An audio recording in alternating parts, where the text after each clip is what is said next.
Al-Ansar Foundation. Listen to News in Focus on Radio Al-Ansar, Durban 90.4 and Pietermaritzburg 105.6 FM every Wednesday from 8 p.m. with Yunus Sacoor. That's 8 p.m. every Wednesday. Radio Al-Ansar, keeping you informed.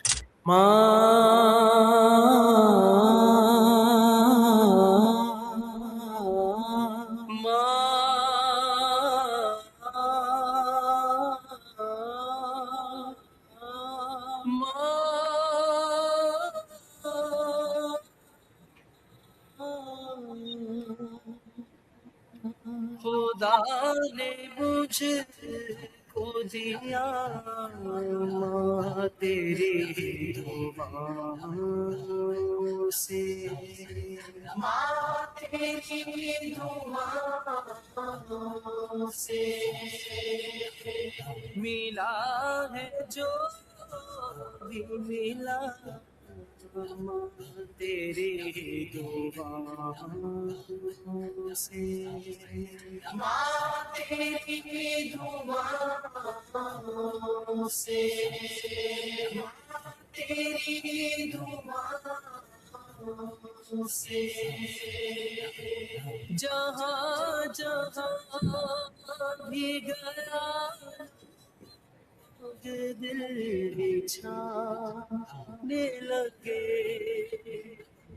जहाँ जहाँ भी गया दिल बिछाने लगे। ये है तेरा मेरा माँ तेरी दुआओं से, तेरी दुआओं से, माँ तेरी दुआओं से, माँ तेरी दुआओं से, माँ की दुआ जन्नत की की दुआ, जन्नत की दुआ, जन्नत की हवा की दुआ, जन्नत की हवा। ये कामयाबियाँ शोहरत कदम कदम पे मिली, ये कामयाबियाँ शोहरत कदम कदम पे मिली, नसीब ऐसा मिला माँ तेरी दुआओं से, तेरी दुआओं से, माँ तेरी दुआओं से, माँ तेरी दुआओं से तवाफ मैंने किया सरी मरवाही, तवाफ मैंने किया सही मरवाही, जो मैंने मेरा किया माँ तेरी दुआओं से, तेरी दुआओं से, माँ तेरी दुआओं से, माँ तेरी दुआओं से मुझे गिराने पे हासिद तुले हुए थे मुझे गिराने पे हासिद तुले हुए थे मैं दुश्मनों से बचा माँ तेरी दुआओं से तेरी दुआओं से माँ तेरी दुआओं से माँ तेरी दुआओं से कसम है इसमें उजाले का कुछ जमाल नहीं कसम है इसमें उजाले का कुछ जमाल नहीं उरूज से को मिला माँ तेरी दुआओं से तेरी दुआओं से माँ तेरी दुआओं से माँ तेरी दुआओं से माँ की दुआ जन्नत की माँ की दुआ जन्नत की जन्नत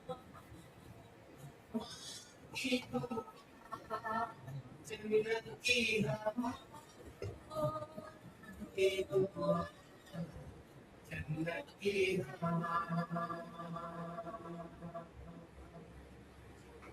Assalamu alaikum wa rahmatullahi wa barakatuh. Welcome to another edition of News in Focus live on Radio Ansaar International, broadcasting on the frequency Durban 90.4 FM, Pietermaritzburg 105.6 FM, and streaming on www.alansar.org.za. Ahlan wa sahlan wa marhaba bikum. My name is Yunus, Sacoor, and I will be in your company for the next 2 hours. We will be interviewing our guests shortly. Today, the date is the 6th of May 2026, equivalent to the 20th Darul Qadha 1447. Another 10 days into the month of Zilhajj. A very cool night in Durban this evening, just under 20 degrees. We've got quite a variety of a show this evening where I'm going to touch briefly on understanding deeper layers to health, why lifestyle changes helps to play a role in health span versus lifespan.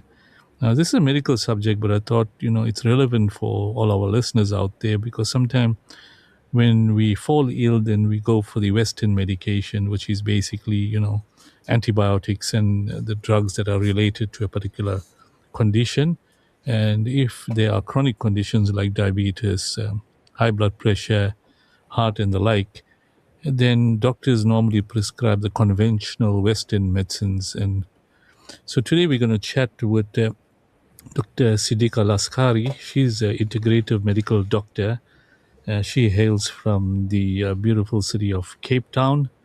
We know that Cape Town is very sunny in summer, and one of the best times to be in Cape Town is the summer months. But now in winter, I'm sure it's pretty cold, very windy, rainy, and also sometimes very snowy in the Western Cape.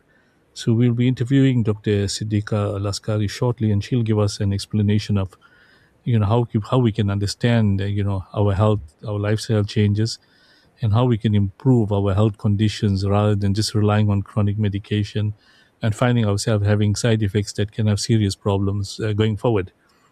I will also be chatting about the local government elections that are coming up in November. The state president announced last week that 4th November or thereabouts will be the local government elections. Many people have been waiting to have political changes during that period. So we're going to chat about how do we prepare for local government elections, both as politicians and as active citizens, because you have to be preparing from now. 6 months away will be elections, and no point in deciding exactly which political parties you want to represent you at local government and exactly what are your requirements there with.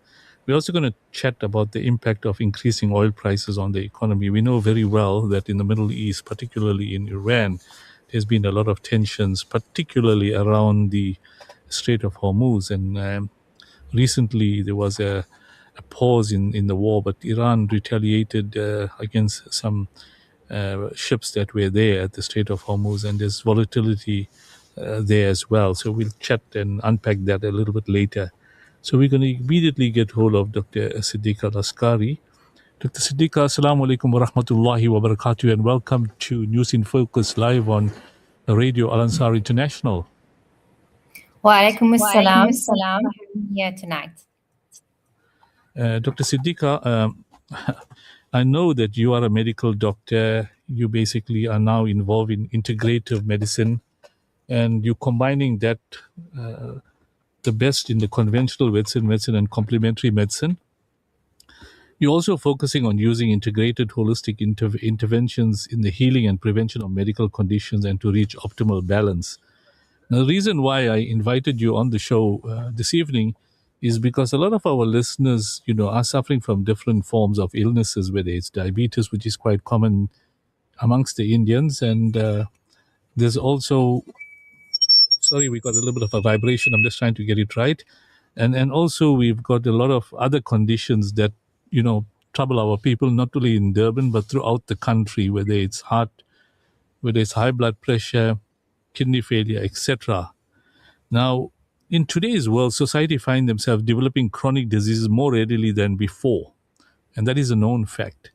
How does integrative medicine view the link of lifestyle to health and wellness? Well, to begin with, I think one should take a step forward and just understand health in a nutshell and versus disease. So, like you said, we are finding ourselves in an era that's growing with chronic diseases of lifestyle. And often people are trying to find various ways to support their well-being. So if we take a step and look at integrative medicine, we focus deeply at trying to understand more about the patient's lifestyle. And the reason for that is that if I were to use an analogy like a tree, on the top of the tree, you've got the apples, the leaves. These are our super specialists looking at a disease, whether it's cardiology or neurology or endocrinology of what sort may be necessary at that given time. But if we go further down the tree, if we look at the bark of the tree, there's deeper layers that can be addressed. So symptoms and signs of which people normally present to doctors is usually the end point when there is potential disease. But before the disease sets in, there are various deeper levels of perhaps imbalances in the health that's occurring before they even recognize that. And that then usually stems from what we call the roots of the tree, the lifestyle. So lifestyle is quite an important foundational element in the understanding of integrative medicine, because as human beings, we acknowledge that we are a living system that is open-ended to the outward world and to the inward world, and holistically designed with multiple dimensions. So there's what we call the biopsychosocial spiritual being, or what we would normally term as the greater anatomy, the body, emotion, mind, spirit, higher consciousness. And the fact that we are matter, but matter actually stems from energy. And that energy gives of information coming from this quantum potentials, quantum. Now I'm probably using quite big words here, but it does lend us to understand that we are significantly complex, but yet quite interesting. Now, if one steps into the spaces and understands this, we can then acknowledge that our lifestyle plays a very important role in what can potentially happen in our health and wellness. So looking at what happens with our nutrition to environmental health, how that may impact on us, to how our sleep patterns and exercise, or our psycho-emotional well-being, or psycho-spiritual well-being and elimination play all an integral role in taking care of health and wellness. So our focus is really to step into the space of health optimization, trying to get an awareness to understand that if you take the step into supporting your lifestyle, which is like, the roots of a tree, you then can improve the quality of your health, which is what we call your health span, and therefore hopefully limit the onset of disease. Okay, good. What are the lifestyle factors that we should be aware of, and why is it important to manage our lifestyle daily? Because very often people just sort of eat unhealthy foods, they don't exercise, and they have illnesses they neglect. And eventually, as you said, when there's some serious symptoms, then they go and visit the doctor, or get hospitalized because the situation becomes quite critical. Now, you mentioned about the roots. You need to deal with them first to make sure that those are healthy, and then the rest of the tree would be fine. So there are some lifestyle factors that people need to be aware of. And what are those factors, and why is it important that we manage this daily? Well, if we think of like the analogy of the tree, watering the tree from the roots, it nourishes the entire tree. The lifestyle is what impacts on us on a day-to-day basis. So if we step in and look at the human being, there's the mental, dimension, there's the emotional dimension, there's the spiritual, and there's the body, all wrapped into this unique human being that Allah Ta'ala has created. And if we just look deeper at that, health is coherence. And for there to be coherence, it means that all systems are functioning in natural fluid state. So our body is always in a state of health. It may go into ill health, but it fluctuates back to health. So what are the factors that will influence health is things like environmental burden. So in the context of the 21st century, we have various types of environmental factors that influence us, whether it's land-based, sea-based, air-based. These are factors that we face. So if we dig into that, one can mention factors like air pollution coming from traffic, pollution coming from, typically in Cape Town, we're exposed to the vineyards, the pesticides, insecticides that we are exposed to.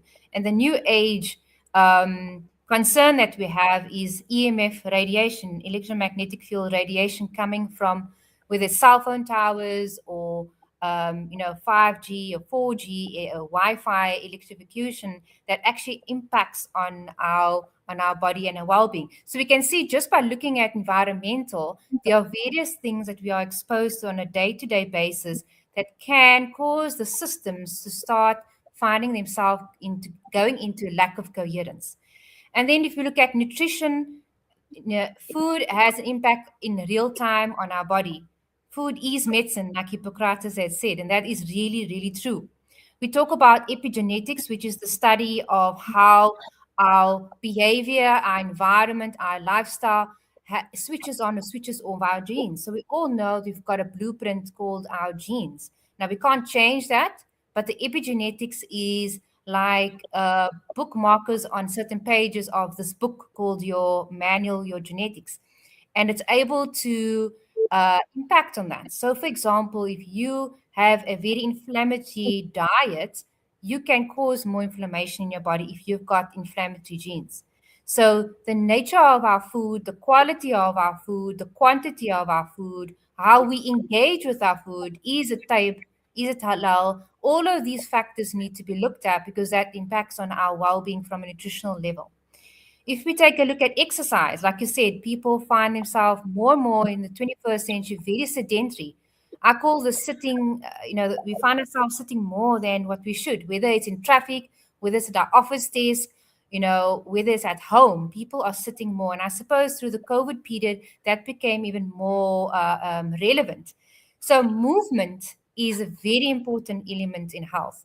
Getting that exercise going, understanding that when we do not exercise, that can be very inflammatory for the body. And we know that exercise has multiple benefits to our system, whether it goes from, supporting the metabolic health, decreasing the risk for diabetes or hypertension, to lifting the mood, to improving the circadian rhythm. And we can really list various amounts of benefits that exercise can bring. So looking at exercise as part of lifestyle rather than an add-on.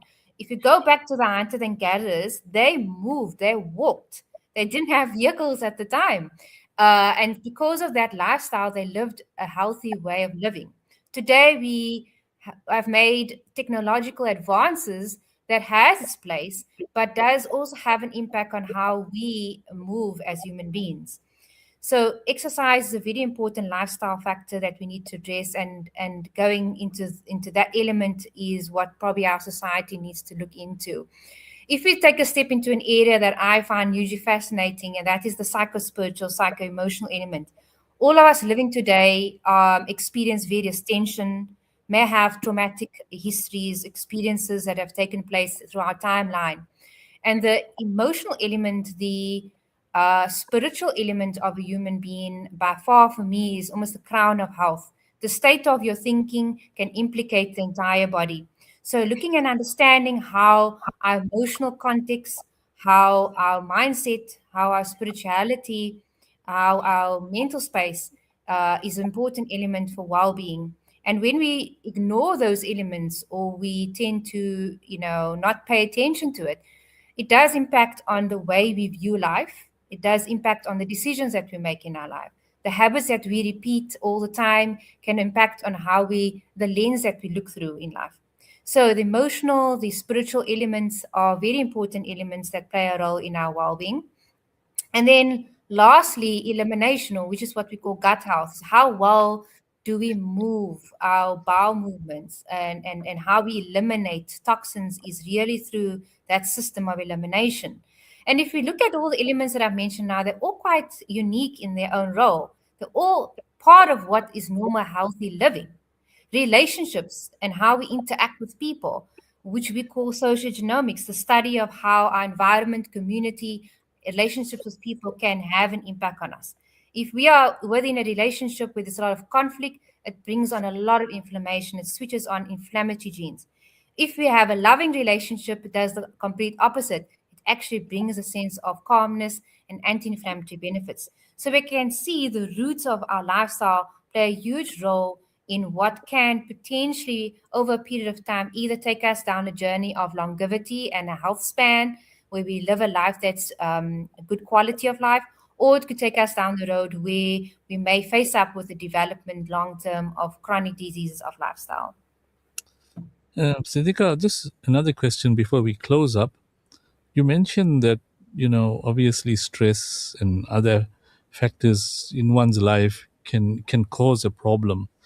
But I just want to touch quickly, and I want your comments on the spiritual side, because the performance of our salah, the 5 times salah, the Prophet ﷺ is reported to have said that the action of salah, the various actions, even the performance of wuzu, has great health benefits, because when one goes through the different sujood and sajda in terms of salah, you are moving certain parts of your body. So physically, you also get a decent exercise, as you're referring to. And then after the salah, the spiritual benefit that you achieve out of it. Perhaps you just want to touch on that part quickly before we come up with the final question. Thank you for that. It's a very interesting question that you're asking and posing. Makes me reflect on a previous talk that I actually zoomed into this. So the salah to me is probably the highest form of meditation that the human being can experience. And when we engage in salah, the question is, how are we engaging in the salah? So being present in the moment is what it requires of us in that form of prayer. And yes, there are so many benefits that one can look at it from a medical point of view, but from a spiritual point of view, the essence of our body going into a space of harmony, being present, being focused, the connectedness between the vertical, which is the relationship between yourself and your Rabb, that alone brings on an anti-inflammatory effect on the body, because you're calming down, you're relaxing this nervous system that's probably been heightened throughout the day, which most people are in what we call survival mode. And you activate what we call the parasympathetic nervous system, which is the rest and digest part of our nervous system that allows us to go into recovery. So if we're really paying attention and focus in our salah and we have khushu, it has that kind of effect. And often what I say to patients is, before you even make your niyyah, take 3 deep breaths. By doing that, you really bring yourself back into the present moment. So this is what can come out of the spiritual element of salah. And then if we dig a bit deeper, when we go into sujood, we have our head down onto the ground. We have various parts of our limbs onto the ground. And this allows grounding. So when we pray 5 times salah, we're allowing ourselves to ground, which is absolutely beautiful. And as the head touches the ground, we are actually placing the highest part of our body onto the ground, which often we feel such humility.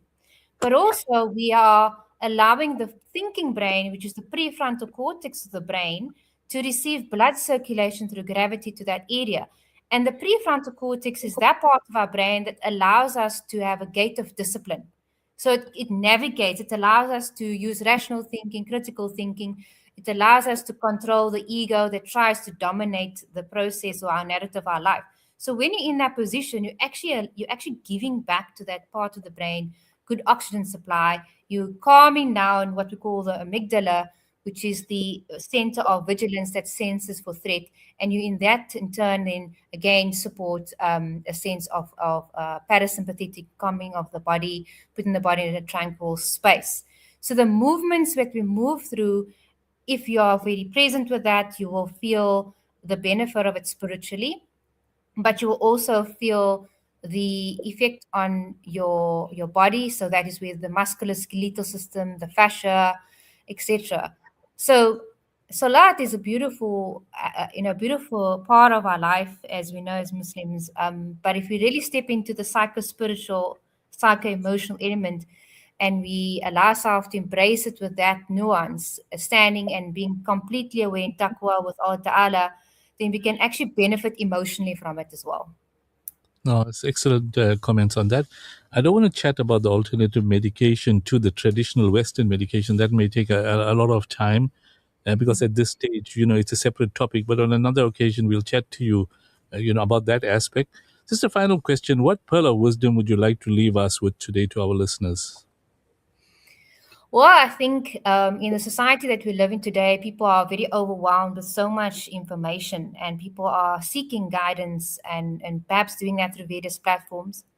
I think it's a good thing to be aware of health and wellness. I do believe that we all should be striving towards optimal health. And even if we feel we are healthy, we are not necessarily in optimal health. And to rather step into the space of optimization than waiting till disease sets in or waiting till you have a symptom. Because ill health is the voice of health asking for help. So usually when we have a symptom develop, it's the body's way of signaling to us to actually pay attention. And that attention that we can give the body is, love, compassion, understanding, mercy towards the body. As we know, it is an amanat. But to step into the space and acknowledge how can we actively start taking the role of a preventative approach rather now than waiting till we develop the symptoms. And if we have that attitude, it shifts the narrative of our living. It shapes our mind. It shapes our ability to connect with our higher self. It allows us to navigate with our lower self in this horizontal level. And in turn, that can shape the entire living perspective. Okay, just one final question, Siddika, is, I'm sure you may have a website where some of our listeners can follow, the advices and, up-to-date information you have.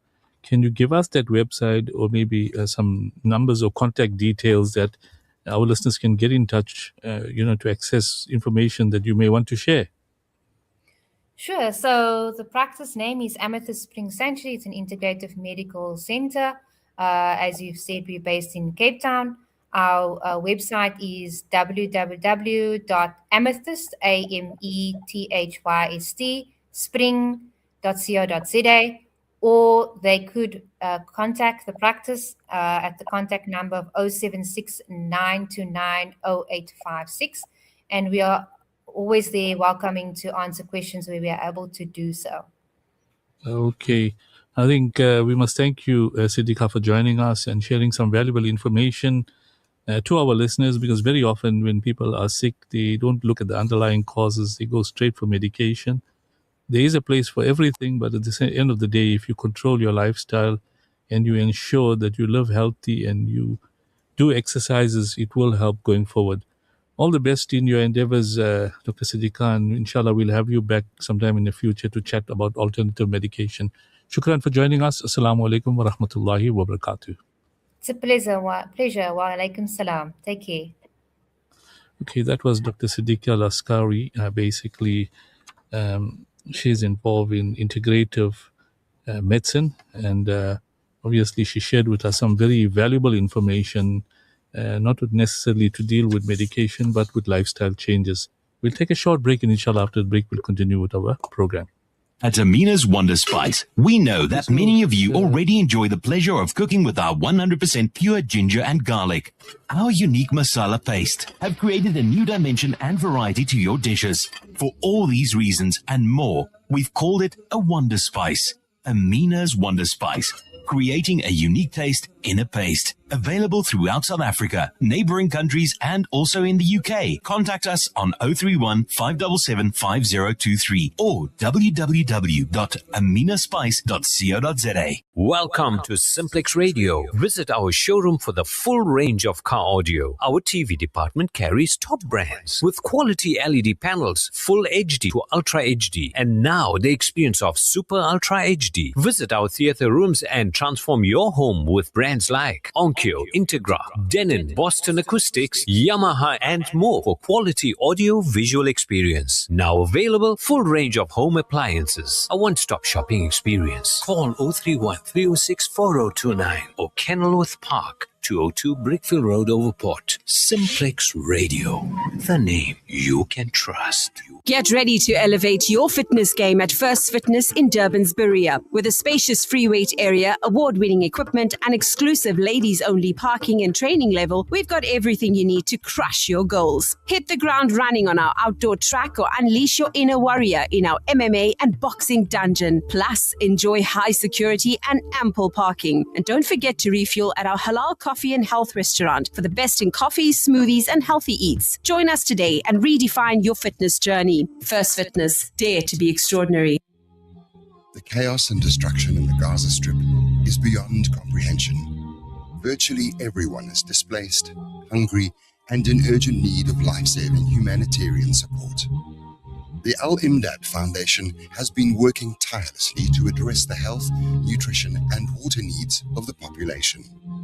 Our hospital, water deliveries, and hot meal programs are made possible with your support. Your donation, big or small, is a lifeline for those in dire need. Help Gaza survive. Donate online at alimdad.com or call 0861 786 243 for more information. لبيك اللهم لبيك. Are you going for Hajj or Umrah? We at Ansaar shop have got you covered. From ihrams, ihram belts and kitabs. We're also stockist of Zamzam water from the wells of Mecca, dates from Medina, all at a ridiculously low price. Visit us at 207 West Road or call us on 031 208 1601. Ansaar shop, your one-stop Islamic shop. Radio Al-Ansar, 24/7, 365. Listen to News in Focus on Radio Al-Ansar, Durban 90.4 and Pietermaritzburg 105.6 FM every Wednesday from 8 p.m. with Yunus Sacoor. That's 8 p.m. every Wednesday, Radio Al-Ansar, keeping you informed.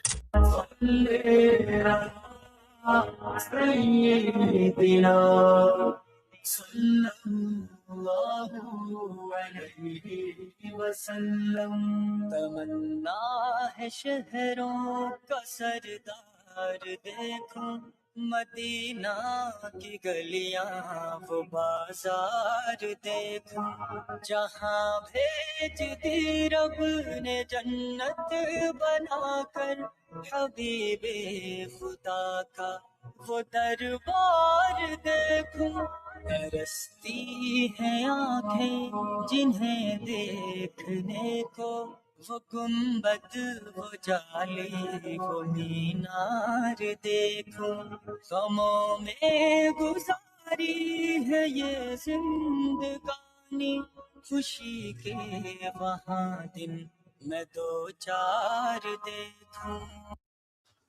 Assalamu alaikum wa rahmatullahi wa barakatuh. Welcome back to News in Focus live on Radio Al-Ansar International, broadcasting on the frequency Durban 90.4 FM, Pietermaritzburg 105.6 FM, and streaming on www.alansar.org.za. Before the news break, we were chatting briefly with Dr. SEDICKA LASKERY, integrative medicine doctor, on understanding deeper layers to health with lifestyle changes and how that plays a role in improving our health span versus lifespan. With me live in the studio, I've got Brother EBRAHIM VADACHIA. He's the chair of UIP, which is an urban improvement precinct company. Basically, they do a lot of service delivery work in the city and in and around the city. And they supplement service delivery in the Tekwani region to ensure that business interests are sorted out. Ibrahim joined us in the studio many years ago during the time of COVID, and he shared a lot of information, but I'm sure our listeners have forgotten what he said in the past. So I thought, let's invite him in the studio. He's also a director of a travel company known as Avoca Travels, but we're not talking travel at this stage because we know during COVID there was volatility, but now again there's been some volatility, but not as bad as COVID. Ibrahim, assalamu alaikum wa rahmatullahi wa barakatuh. Welcome to News in Focus live on Radio Ansaar International. Wa alaikum salam wa rahmatullahi wa barakatuh, brother Yunus. It's such a pleasure to be back, albeit it's been a long while, but nevertheless, it's a pleasure being with you. Thank you. We didn't forget you, Ibrahim, but you were so busy trying to recover from the problems of COVID. But alhamdulillah, you're back to the travel industry. But I know you're also the chair of a very big organization. Perhaps for the benefit of our listeners, Ibrahim, if you can just give a bit of a background as to what is this urban improvement precinct all about? I know they're having it in other areas as well, for example, in Amshlanga. And this is to deal with business interests to improve security and service delivery in certain precincts. So perhaps you just can explain where does UIP fit in and which areas you cover and what type of work that your company undertakes. Sure, certainly, Yunus. Look, the UIP concept is not something new. It's a global sort of concept, and it started off originally, I think it was in the 60s, in Canada, of all places, would you believe? And basically, there has been, over the decades leading up to the present, a growing pressure on governments and, by extension, municipalities to keep pace with the ever-growing sort of population within the urban areas and the cities, the largest cities per se. And of course, factors like migration, where people come in looking for jobs and better opportunities, that just adds to the pressure. And unfortunately, across the globe, one notices that the municipalities are finding it harder and harder to provide the bare essentials, the basic necessities that we expect as rate-paying citizens. And this is where the concept of the urban improvement precincts came into play, whereby, let's just say we in Overport, for instance, and we're not terribly impressed with the kind of service we're getting of the municipality.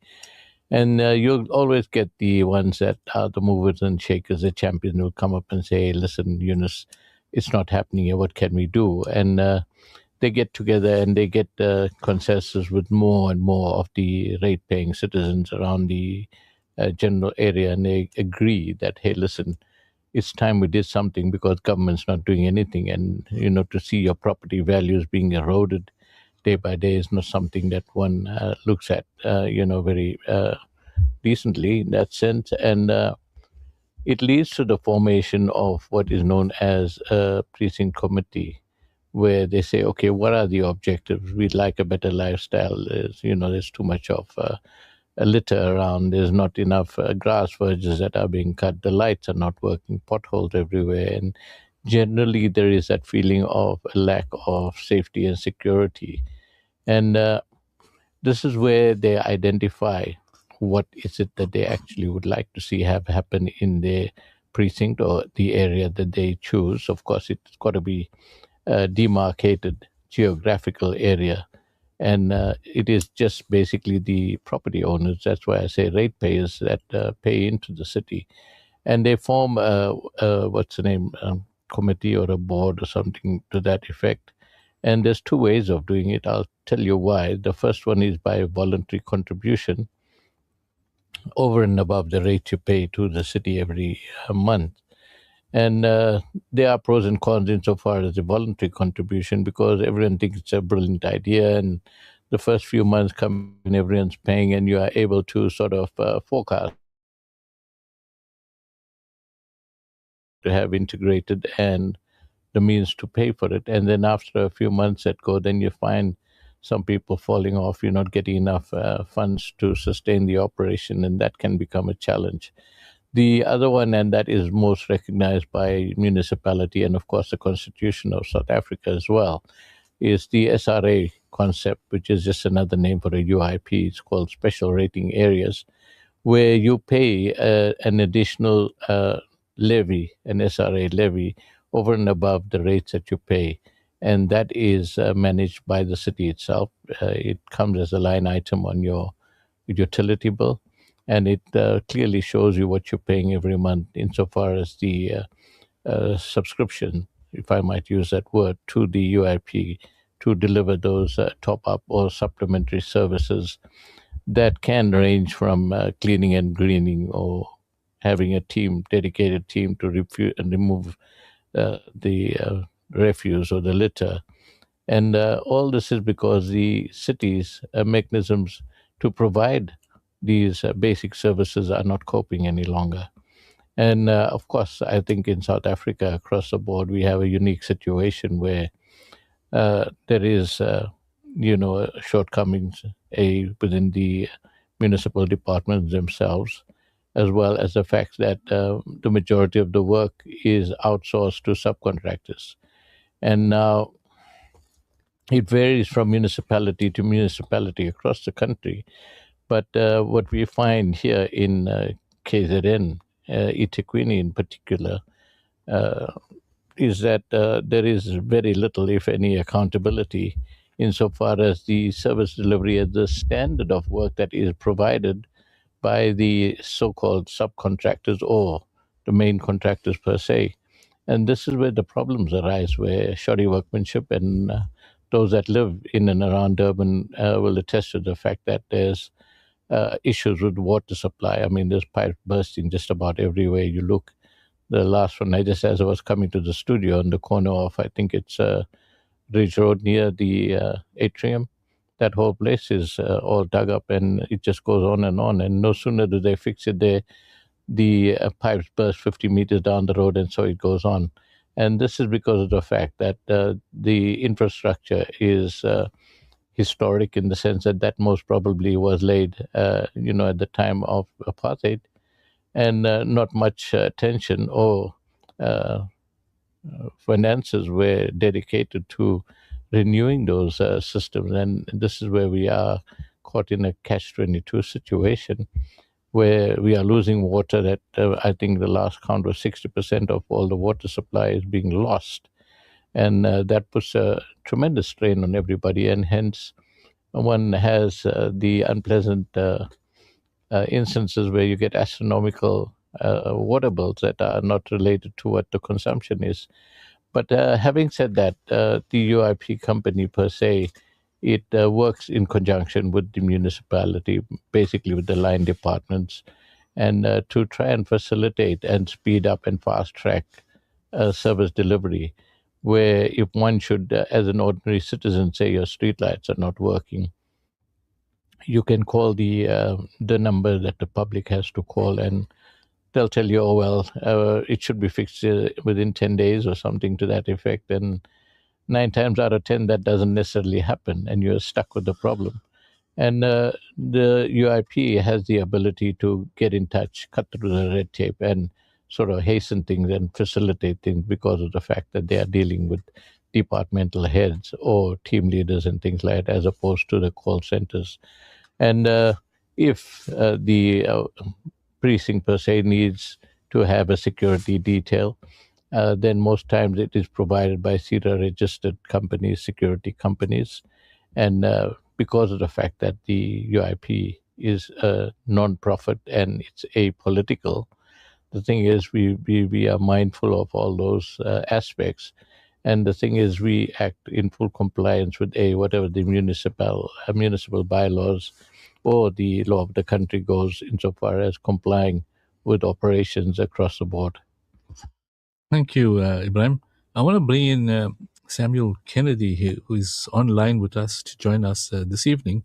Samuel is quite au fait with the city setup. I'm going to chat with Samuel about preparation for local government elections, but I want him to comment briefly on the role of UIP and other precincts, because I noticed some Shlanga and other areas are pretty neat. But now there's a march that took place in the city, and I'm not sure whether they messed all the areas up. The shops in Durban CBD, largely owned by foreign nationals, were shut down ahead of a march organized by March and March movement, which is demanding removal of undocumented immigrants from our country. Samuel, good evening and welcome to News in Focus. After a long break, I believe you were out of town and difficult to get, and you were going to join us in the studio, but you caught up with other issues, so you online with us. Good evening and welcome to News in Focus. Good evening, Yunus. Thank you to Radio Ansaar for the invite. Yes, I've been away, and a good evening to the listeners. Just a little intro to Ibrahim. Excellent overview, Ibrahim. I must commend you for that. You're spot on everything you've said. And if I can add to it, the challenge to the listeners and to you guys in the studio is, I think when we migrated from apartheid into a democracy, I think we underestimated what we couldn't see. And one of them is water reticulation. And the second one was sewage disposal, refuse disposal. And the last one was electricity. And so consequentially, our people thought, this is a walk in the park. They could come in and just take over. The left hand was taking what the right hand couldn't see. And because it is out of sight, out of mind, everybody thought, no, we're doing a good job. And then they changed the whole system to KPIs. And the least spent, the better it was for the KPIs. And consequentially, Ibrahim and Yunus, it's caught up with them. And now they fix here at 10 meters or 50 meters, as you say, it bursts again. And the reason for that is everybody's attributing it to aging infrastructure. It's not aging infrastructure per se. Holistically, it's just stupidity. We underestimated it, and we should have been smarter. We didn't. We took on a World Cup which we shouldn't have handled. We threw money in areas where it didn't beneficiate or didn't benefit ordinary citizens. And so slowly you see what they call in English, service delivery challenges. They've always been there. They're just coming to the fore because there's not enough money to fix everything. So politically, Yunus, local government is in a mess. It's not going to change. Two is, if it was me, I would, government is so eager in putting in sin taxes, wealth taxes, death tax, which is capital gains. Nobody's considered the fact that if you look at the stock exchange and look at the rate of return on banks, on technology, on food, on retail, the only people making money are the shareholders, but they're supplying ordinary citizens. Even if you charge them, for example, and I know Ibrahim gave an excellent synopsis of SRA and how it operates. Imagine if government charged every company, and we have the wherewithal, we have the power to do it, 10 Rand or an X amount per profit made, which specifically only for UIP, you would not have all these issues. So Ibrahim, well done. Lovely overview. I think it was a good educational overview. And if you really want to get local government working, UIP or SRA is the only solution, nothing else. But it shouldn't be funded by ordinary citizens.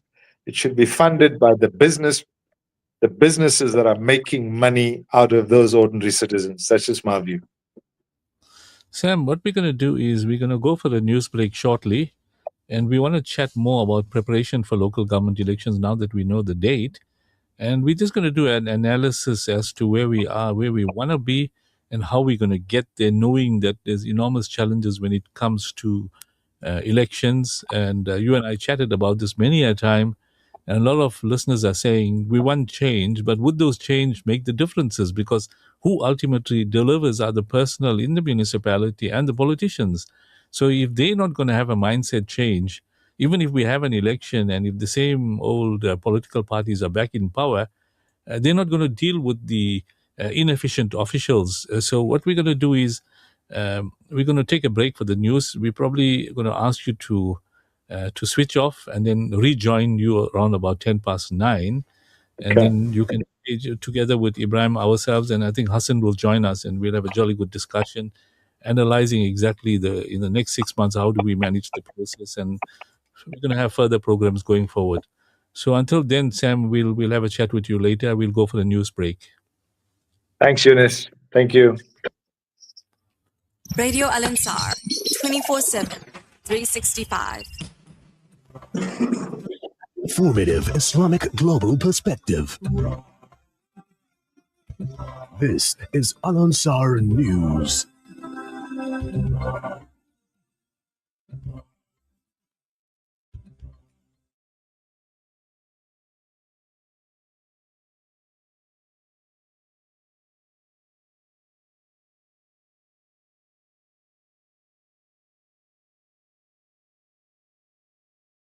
Breaking news, this are the 6th of May, the news from Durban 90.4 FM, Pietermaritzburg 105.6 FM.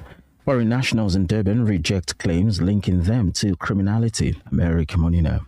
Foreign nationals residing along the Mahatma Gandhi Road in Durban have rejected allegations linking them to criminal activities. This follows protests in the city against undocumented migrants. The demonstration began at the King Dinizulu Park and proceeded to Durban's South Beach, an area known for high concentration of businesses owned by foreign nationals. Abubakar Kasim of Kenya and Roger Maluja of the Democratic Republic of Congo have voiced their concerns, emphasizing that not all foreign residents should be associated with crime. Earlier today at the South Beach, Durban, head of the Marching March Group, Jacinta Ngobese Zuma, had this to say during the march. I think from the onset, we did say that we'll keep on marching until we win. That was the whole idea. From the onset, the first march, we did say it's not the last one. We'll continue to march until our government listens to what we have to say. And as expected, we did know that the next best thing that people will do is to spread this xenophobic notion. So that's the news going around the world now, that we're xenophobic. And of course, typical of our government, they are panicking because they know that their business interests are being shaken. Unfortunately, when push comes to shove, the country is about its people. It's not about their businesses. And we're not going to negotiate our safety in our country anymore with politicians who know that they live in high walls and they've got their children not affected by any of what's happening today and what's happening in our communities. So if they want to keep illegal immigrants, they must take them and put them in their neighborhoods. They must sell their spother shops. They must open them for their children. And then we'll see that they're really, really passionate about this anti-xenophobia notion. More news, the KwaZulu-Natal interior has been placed on a yellow level 4 alert for severe thunderstorms today as heavy rain continues to batter parts of South Africa. Officials have now confirmed that at least 4 people have died in flooding. The National Disaster Management Center says 2 bodies were recovered in the Northern Cape. It follows the death of a 12-year-old in town in Northwest on Sunday. Authorities say the little girl had been playing outside during heavy rainfall. In Gauteng, 1 person was crushed to death when a tree fell in an informal settlement in Germiston and the East Rand earlier today. Ekurhuleni Emergency Services say the tree fell on various shacks in the area. 2 persons were also injured. Mornings, former Health Minister Nkosazana Dlamini Zuma says parties challenging the National Health Insurance NHI want to retain inequality. Dlamini Zuma had been speaking ahead of an application by the Board of Health Funders and the Constitutional Court challenging the process that led to the adoption of the NHI Act in 2023. The concept of the NHI was first proposed and officially investigated during Dlamini Zuma's time as Health Minister. She said the NHI was aimed at balancing access to universal health care. She had this to say. There is pushback from the people who want to retain inequality in this country, who want those who are rich to have privilege and those who are not rich to struggle. It's from people who are making profit from this inequality. Medical aids make profit from this inequality. So that's why they are pushing back. They want to remain with their super profits. Finally, international story. China has hosted Iran's Foreign Minister Abbas Araghchi for talks in Beijing, with Chinese Foreign Minister Wang Yi calling the US-Israeli war on Tehran illegitimate and urging a complete ceasefire. Wang Yi, China's top diplomat, met with Araghchi in Beijing earlier today, emphasizing the need to establish a full ceasefire in the West Asian region. He also criticized the military aggressions of the US and Israel against Iran, adding that the region is passing through a decisive turning point and direct meetings between the parties are essential. Araghchi thanked China for its firm stance, particularly its condemnation of Washington and Tel Aviv, describing Beijing as a sincere friend to Tehran. He also underscored that cooperation between the two countries was strengthened under current circumstances. Araghchi says that the ongoing war against Iran is an open aggression and a gross violation of international law. Your financial indicators rand to the dollar, it's 16 rands 40 cents. The euro, it's 19 rands 28 cents. And the British pound is 22 rands 33 cents. Your weather at 29 degrees. A quick reminder of our top story. Foreign nationals residing along the Mahatma Gandhi Road in Durban South Beach have rejected allegations linking them to criminal activities. This follows protest in the city against undocumented immigrants. That's the news. Radio Al-Ansar, keeping you in the loop. This segment is brought to you by Kenfield Auto, your RMI approved service and repair specialist. 236 Brickfield Road, Overport. Kenfield Auto. Bismillahirrahmanirrahim. ربنا أفرغ علينا صبرا وثبت أقدامنا وانصرنا على القوم الكافرين. Car won't start. Kenfield Auto. Noisy brakes. Kenfield Auto. Due for a service. Kenfield Auto. Kenfield Auto. The answer to all your car problems. Your service and repair specialist for your VW, Audi, Suzuki, Toyota, or just about any vehicle. Kenfield Auto, your RMI and insurance approved workshop. Follow the red and white board in the passage at 236 Brickfield Road, Overport. Call Shafi on 031 207 2399. Kenfield Auto. Africa. Give the gift of clean water with Africa Muslims Agency. With every water well or borehole you donate, your drop becomes a river, reconnecting communities to nourishment, education, dignity and empowerment. Sponsor a water well for 17,000 Rand in Africa or a borehole for 65,000 Rand in Afghanistan or Africa. Quench the thirst. Reconnect the soul with Africa Muslims Agency. At Absa Islamic Banking, we get that the first lessons about money are never just about money. 2, 3, 400. And what do we do with it? We save some and we give some. That's my boy. They're about responsibility, generosity, principles, and banking that honors your values. Get an Islamic youth account for your children, plus discounted banking for your spouse with Ultimate Islamic Banking. Apply online. Your story matters. Absa. T's and C's apply. Absa is an authorized financial services and credit provider. Radio Al-Ansar, 24/7, 365. Allah, Allah, Allah, Allah, Allah, Allah, Allah, Allah, Allah, Allah, Allah, Allah, Allah.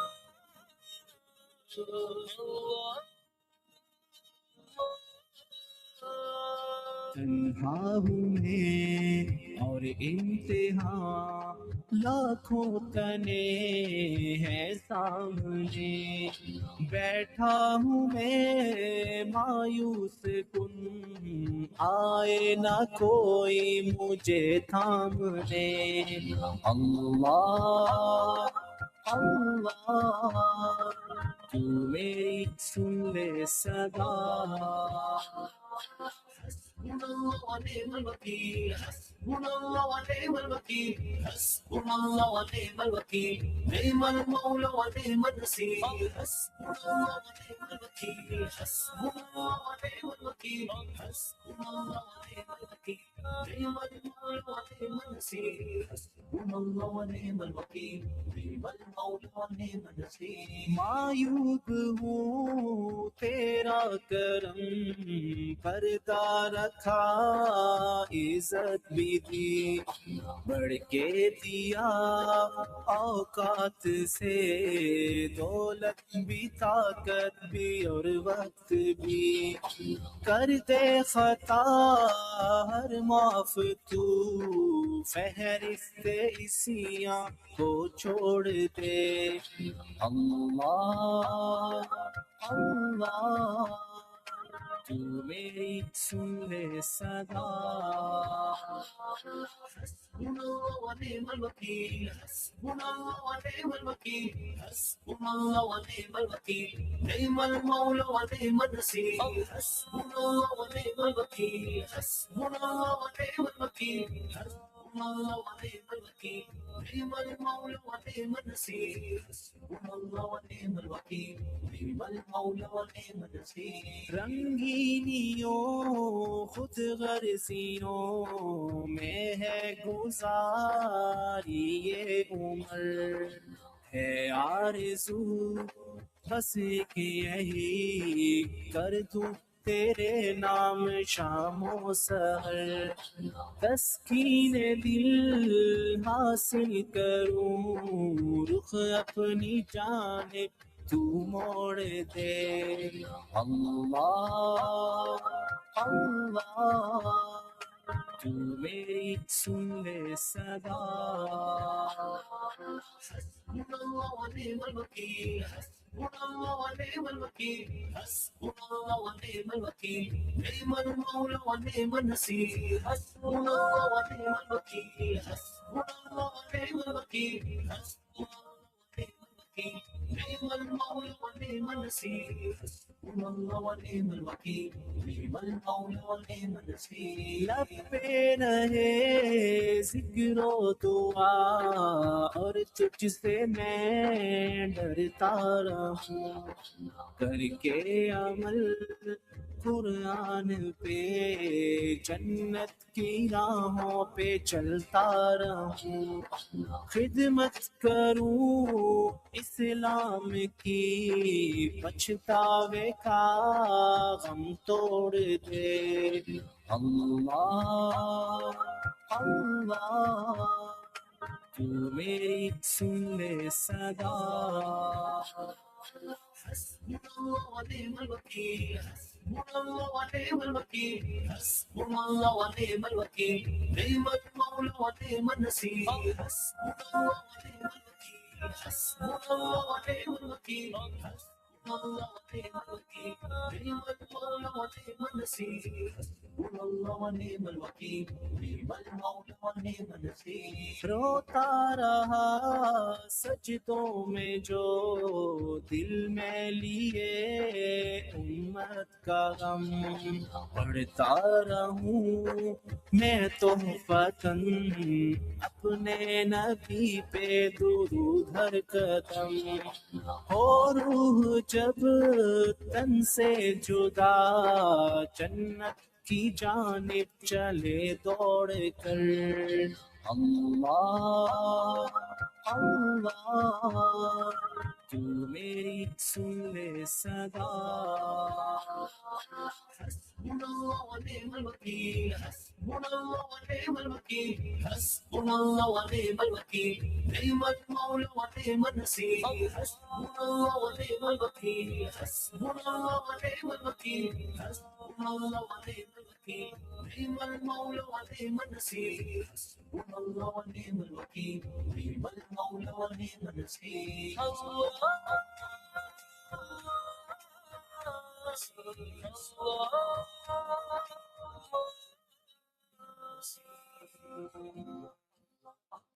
Assalamu alaikum wa rahmatullahi wa barakatuh. Welcome back to News in Focus live on Radio Ansaar International, broadcasting on the frequency Durban 90.4 FM, Pietermaritzburg 105.6 FM, and streaming on www.alansar.org.za.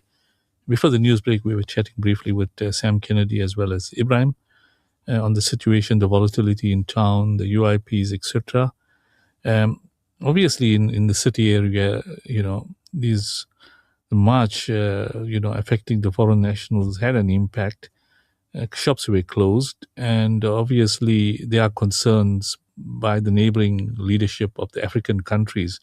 Now, Ibrahim, from your perspective, being involved in the UIP and having these marches, closing down shops in a busy centrum area and impacting in other areas as well, what has been the reaction of the leaders from the African countries? Because we've heard a lot of clips coming in through that they're very concerned and there could be consequences, Ibrahim.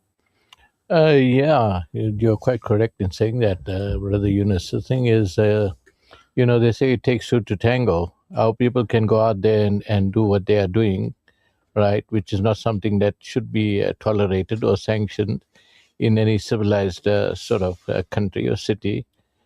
And I believe that this is going to have a severe backlash because I just read the other day that Botswana is up in arms, and I think they do supply water to South Africa from the north, and they've shut off the water supply and they said, listen, get your house in order because this is totally unacceptable.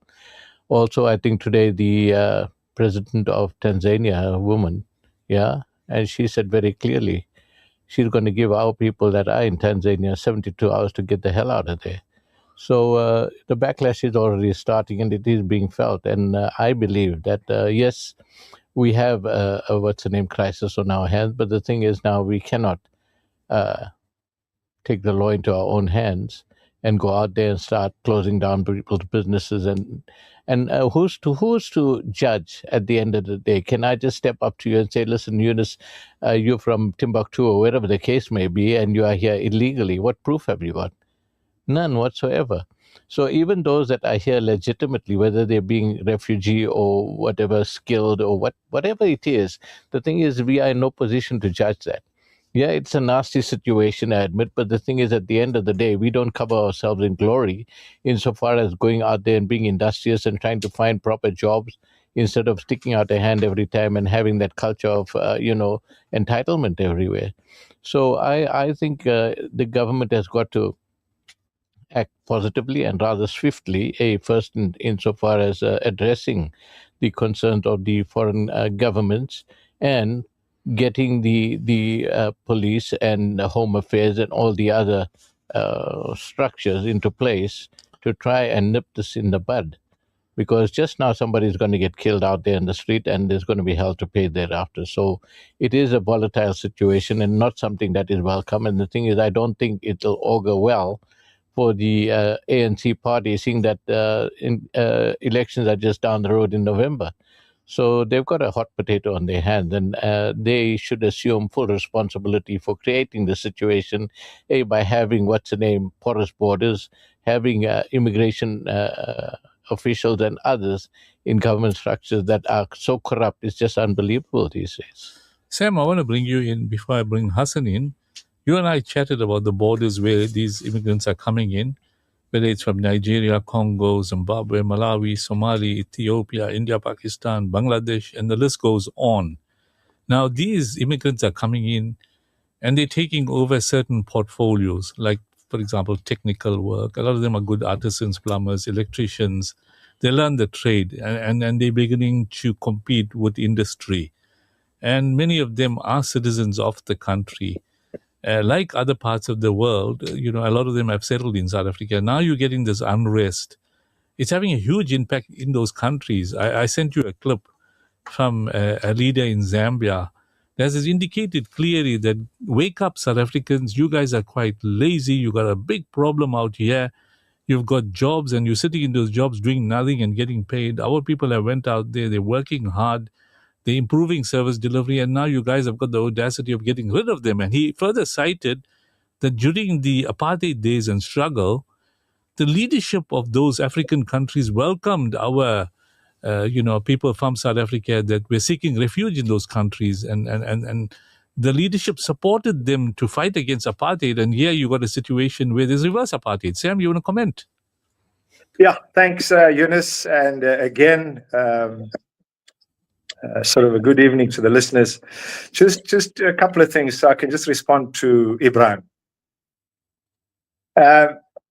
It would be amiss to blame the ANC, and the reason for that is that the Department of Home Affairs is being managed by the DA, because they now the bedfellows of in the government of national unity. Two, the biggest proponents of March and March and all this unrest are primarily IFP, Action SA, right? And all these parties who are perceived to be non-leftist. Maybe I'll use that as an expression. Forgot about MK, because they were the front runners of this march as well. MK is one of the biggest. What is the word? I don't want to use the word instigator, but is one of the biggest proponents with the IFP in this province of the removal of foreigners, not illegal foreigners, foreigners. Correct. Now, the hindsight to that is what, and I'm on the groups, I listen to people talk, people just say stuff, they have no empirical research, they don't understand the gravity of what this is doing. For example, in Eastern Africa, or in Central, Eastern, and Western Africa, who are the biggest business contributors? Do you know who they are? Stanbic Bank, right? Stanbic Bank, number one. Number two, Absa Bank. Number three, MTN. Number four, Vodacom. I'm giving you examples, right? Those taxes come back to South Africa, right? So the point I'm trying to make is that you must never bite too big if you don't have the capacity. That's number one. Number two, most of these people, and there are people who run around chasing foreigners, firstly, they are not the rule of law. It is not incumbent on ordinary citizens to go around shambocking people, shutting down businesses, arresting people or attempting to arrest people. It's not. Three, South African GDP is 1%. Do you know what the GDP of Kenya is? 5. Do you know what the GDP of Uganda is? 7.5. You know what the GDP of Tanzania is? 4. Right? As an example. And what is the rationale for that? Right? The rationale is that they are not against the importation of skill. Right? We've got to learn the principle. You chase all these people away, you'll get left with nothing. Right? Because the irony of it is, these same countries now are starting to stand up and say, so why are we having all these African businesses here? Why don't they go back to where they come from? And when that happens, the consequence of that, there'll be less money in the fiscus. And the consequence of that is, as Ibrahim said, you as a ratepayer are going to have to contribute more into the city because government's not going to have enough money to cater or to cover for the very same areas where half these people come from, where there's no tax or rate space. So what's my point? My point is, I think South Africans have lived too long on the easy, false premise that democracy came and they should get everything, right? And ironically, they're not going to get everything. They're not. Thanks, and they need to stand up and wake up. Yes, Sam, we'll bring you in a little bit later when we're talking about the local government elections and exactly, the process to follow. I want to bring in Hassan on this point because it's affecting the economy.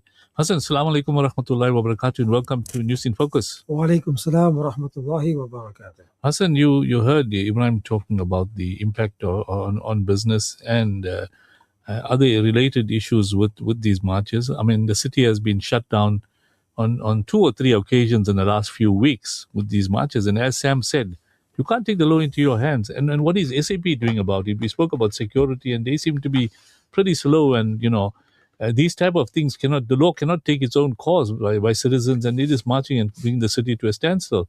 The impact on the economy, Hassan? Sure. Look, I think firstly, in terms of if you look at the impact in terms of South Africa from a continent perspective, Sam highlighted earlier a couple of the companies that are impacted, and it's a big issue.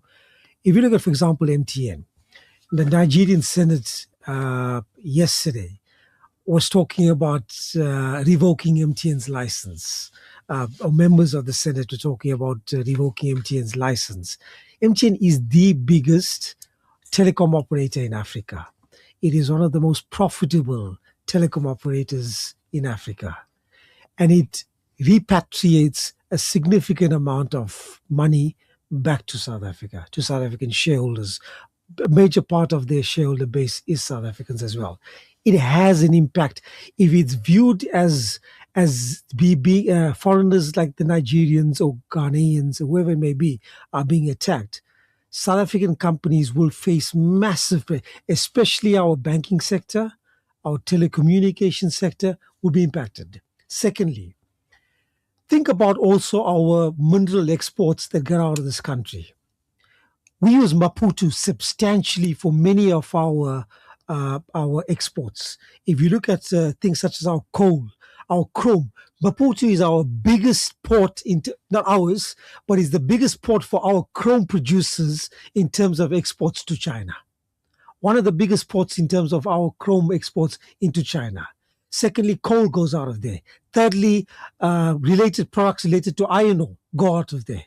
It has a big impact. You're talking about 1,000 trucks cross the border every day into Maputo to export. It has a huge impact in terms of now our mining sector and our exports going out of the country. If the Mozambique decides this is a story, what you're doing to our nationals for our countrymen here, we will stop now. You cannot use our ports anymore. That is it. What you going to do? As it is, our ports are under severe strain, and therefore we've been relying on the likes of Maputo to export. It's going to put us under severe pressure, like what you're having in terms of oil and Strait of Hormuz. We'll have our own challenges that we'll have here in terms of blocking of exports getting out of the country. Thirdly, do not underestimate the impact in terms of the foreigners in the informal sector in South Africa. They have a massive impact. Yes, there are definitely issues and the challenges. And there was, I think even yesterday on SAFM and the day before on Monday and Tuesday, the talk show in the morning spoke a lot about the one local that was kidnapped in one of the towns, and again forced to the assumption that he was going to be forced to sell again to a foreigner to his parza shop and the like, and the issues around that. But the fact of the matter is that a substantial portion of the informal sector, take a walk into Durban CBD, take a walk into Johannesburg CBD, go into most of the townships and the like. There's a huge amount of the informal sector that is being participated and run by the foreigners.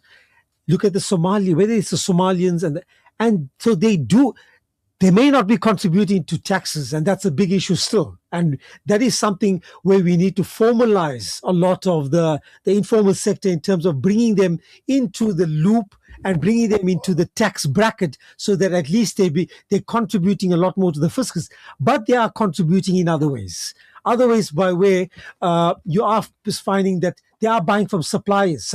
Majority of the suppliers are South African producers, whether it's our beverage producers, whether it's our food producers, the like, they are supplying to most of these parza shops. So there is definitely a significant impact in terms of contribution to the economy and the GDP. And secondly, they are contributing in terms of making life a little bit easier for those that are living in those townships and the informal sectors. If you look up, for example, now with the transport going off, I mean, just yesterday, because of the rise, taxis have now increased their fares in Gauteng by 5 rand for certain routes. So think about it.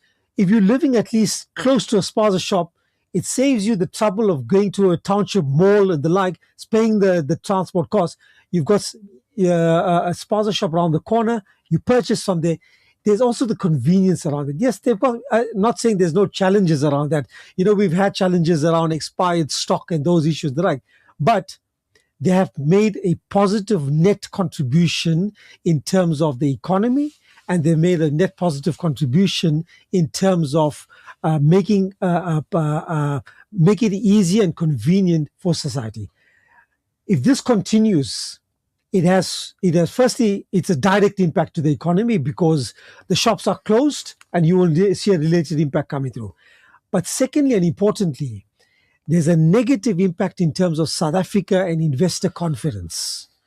When foreigners, and you remember we had a really good second half of last year, and in fact a good start to the year until the war started in the Middle East. The investor confidence can just overnight turn, just like that.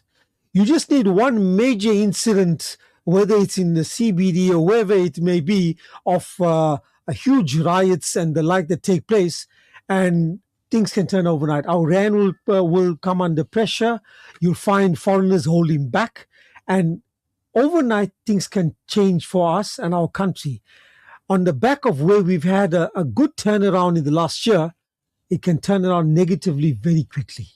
So do not underestimate that if this is not managed and controlled properly and quickly within the next few days and next few weeks, there's a possibility and there's a risk that if this fire is lit and it flames and explodes, there's a huge impact to the country and the economy, over the next year or two. Okay, thanks, Hassan. On that note, we're going to take a short break and we'll continue with our discussion after the break. The views and opinions expressed by the presenters and guests of Radio Al-Ansar are not necessarily the views and opinions of Radio Al-Ansar and the Al-Ansar Foundation. Al-Ansar Foundation Outreach, in collaboration with IMA Clinics, presents a wellness support program for our communities. Free health screening and health education day. Saturday, 23rd May 2026 from 8:30 a.m. right until 1 p.m. Taking place at the Al-Ansar Community Hall, 189 West Road, Overport. Snacks will be provided. RSVP to radio@alansar.org.za or 083-669-4496. Durban Halal Meats, the butcher with a twist. Whether you're firing up the braai or stocking up for your business, we've got you covered. From premium lamb, beef and chicken to custom cuts and bulk orders, all 100% halal, certified by Sanha. Enjoy our convenient buy and braai service, fast delivery and easy online ordering at durbanhalalmeats.co.za. Visit us at 84 Felix Dlamini Road, Durban Halal Meats. Quality, affordability, trust. Meat made better. For over 5 decades, Sunfoil has nurtured a legacy rooted from our land. From a sunflower seed grown with goodness and love, crafted through excellence, precision, and care. Proudly South African and the only 100% pure sunflower oil endorsed as a diamond partner by the Heart and Stroke Foundation. Cook with confidence, serving the best to the people you love from one dish to the next. Sunfoil, the heart of good cooking. Welcome to Simplex Radio. Visit our showroom for the full range of car audio. Our TV department carries top brands with quality LED panels, full HD to Ultra HD, and now the experience of Super Ultra HD. Visit our theater rooms and transform your home with brands like Onkyo, Integra, Denon, Boston Acoustics, Yamaha, and more for quality audio visual experience. Now available, full range of home appliances. A one-stop shopping experience. experience. Call 031 306 4029 or Kenilworth Park, 202 Brickfield Road, Overport. Simplex Radio, the name you can trust. Radio Al-Ansar, 24/7, 365. नबी आपको मैंने देखा नहीं है, नबी आपको मैंने देखा नहीं है, नहीं है। सल्ले अला सय्यिदना सल्लल्लाहु अलैहि वसल्लम, सल्ले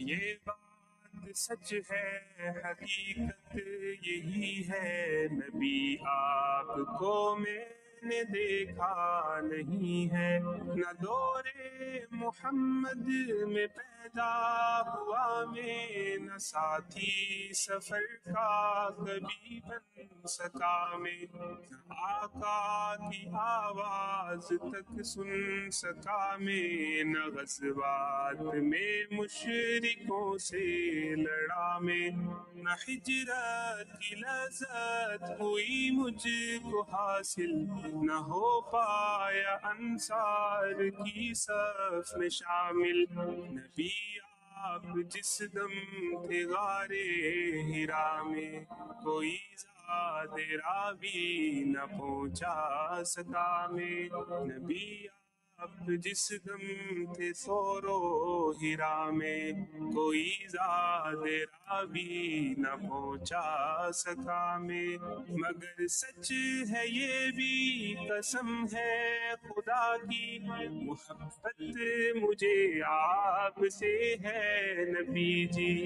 सल्ले अला सय्यिदना सल्लल्लाहु अलैहि वसल्लम, सल्ले अला सय्यिदना सल्लल्लाहु अलैहि वसल्लम।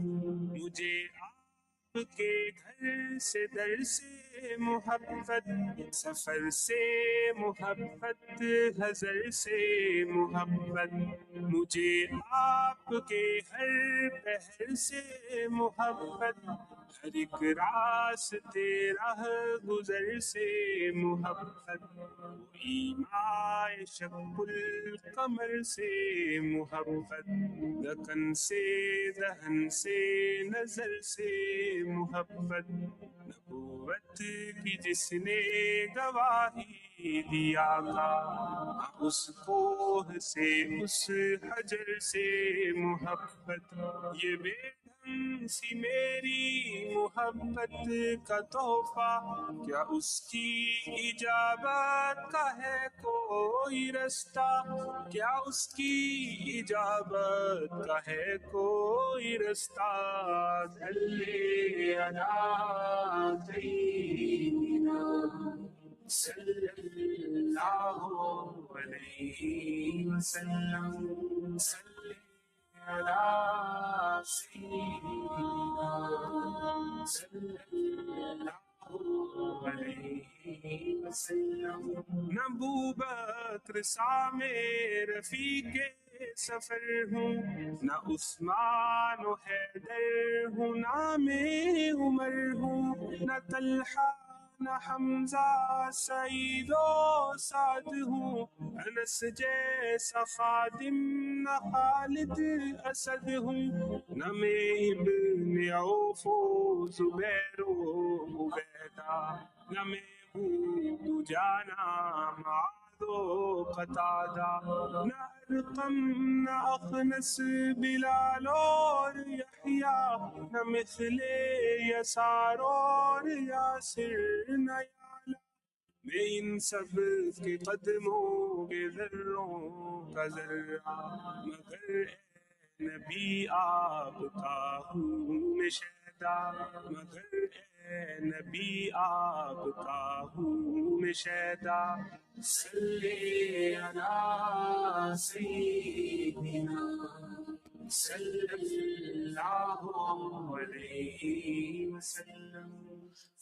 alaikum wa rahmatullahi wa barakatuh. Welcome back to the final session of News in Focus Live on Radio Al-Ansar International, broadcasting on the frequency Durban 90.4 FM, Peerberg 105.6 FM, and streaming on www.alansar.org.za. Before the news break, we were chatting briefly about the marches that are taking place against foreigners in South Africa and the ramifications thereof.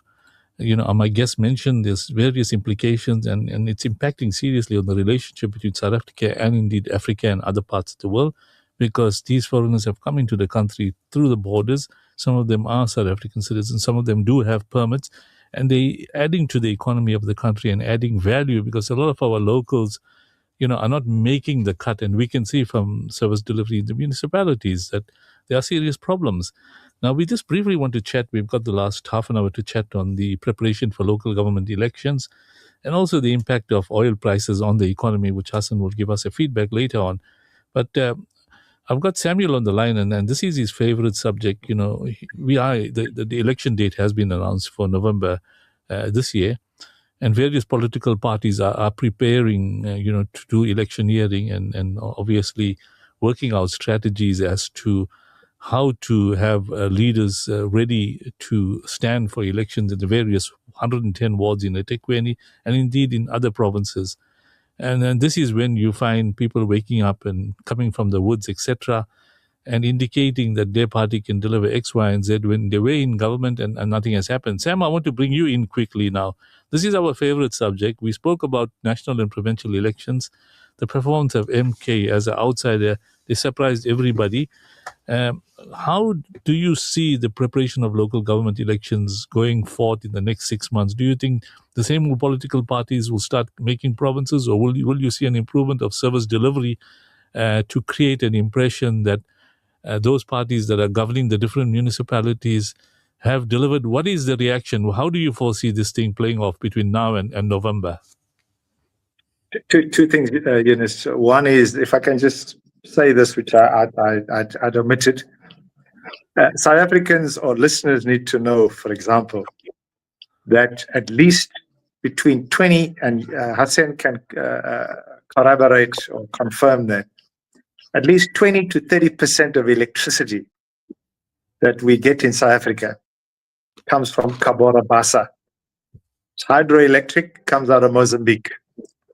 And that's why I always say people just do things without thinking. Two, Joburg, over 60% of all water in Gauteng comes from Lesotho. So we need to be very careful. And the point of this show is to get people to understand that, and I'm saying this because there's a lot of our own people who are running around clapping and applauding this nonsense, right? The attack on other people is unacceptable, must never be condoned. The proponents of them, which particularly some of these big parties in KZN and across the country, must not be condoned. Must be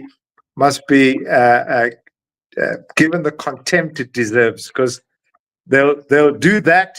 And then when that's finished and they don't get what they want, they'll come for us. So there has to be a line in the sand. That's number one. Number two, the looting, Sam, that was a case in point. And absolutely. Sam, I want you to touch briefly, because obviously different political parties have their agendas to create unrest. And you mentioned, with due respect, the NC has been accused of not delivering in terms of the municipalities and what have you. And now that elections are around the corner and this type of unrest is taking place, it creates a bad impression of South Africa in relation to other parts of Africa and indeed the world. And the government in South Africa is predominantly ANC with the GNU. But at the end of the day, some political parties are orchestrating this to create the impression that the government cannot manage the situation. I just want you to comment on that, Sam.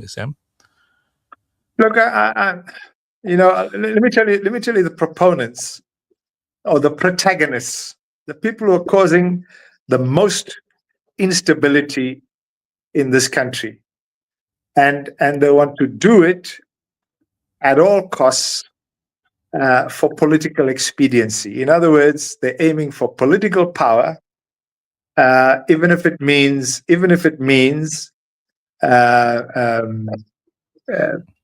systems crash, systems collapse, governments, whether they're local government, provincial government, everything collapses. Right? That's number one. And the problem in KZN in particular, and you and I spoke in Durban and Pietermaritzburg, because a lot of Maritzburg listeners listen to this show.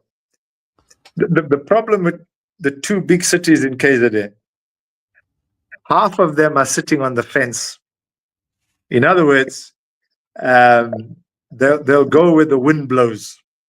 So they're sitting as fence sitters, draad sitters. If MK wins, they're in. If ANC retains power, they're still in.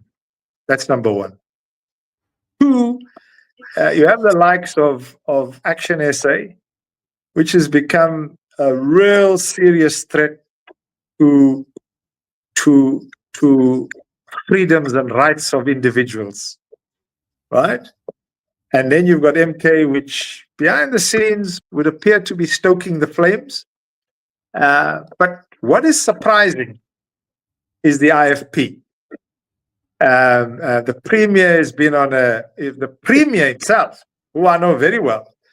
And I've just seen an article with the mayor of Escort. They publicly, Nongoma, I mean, one of the guys who's running around with this guy in Gizwe, he's an IFP guy from Nongoma. They on a mission to remove people who don't sound Zulu, right? And that already is prejudice, is discrimination. The law must take its course. I've seen police just standing idle while these guys are running an absolute racket. That legally is, without question, is unacceptable. They'll turn on our own people tomorrow. Just trust me.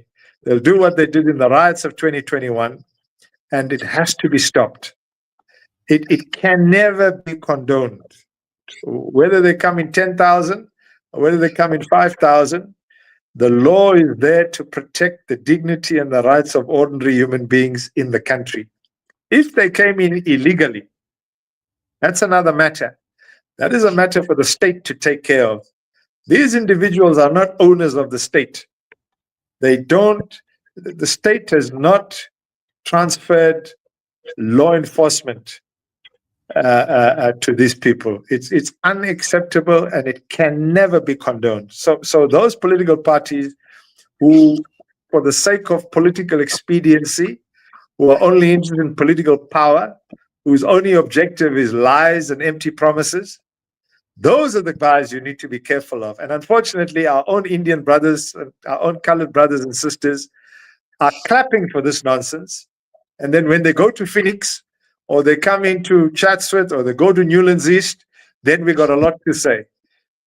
The law is the law. If it's unlawful and unlegal, we must say no to violent protests. We must say no as citizens to anything that is contrary to the human rights and the dignity of any other person. Those are basic. Now, Sam, we're just talking about early on preparation for local government elections, and obviously this has happened in the last couple of weeks, the attack of foreign nationals. And MK was noted to have gone to these shops and started to close them down, question them. And whether it's a coincidence that it's very close to municipal elections. And we very well know there's 70 hung councils throughout the country because of, the situation with voting, etc., including a eThekwini where you have a coalition of sorts. KZN has been noted for MK performing strongly.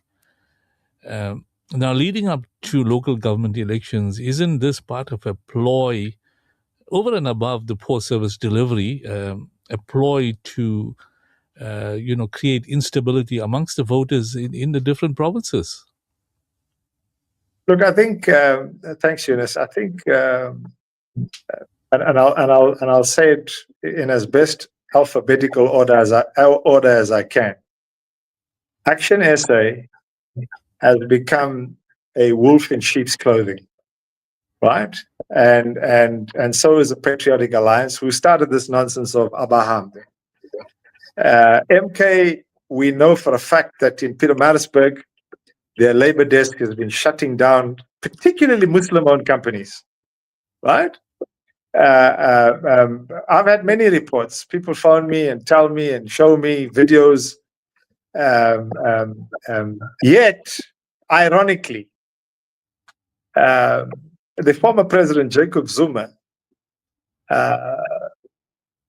while he was in the ANC NEC for 50 years, has never propagated violence on Africans,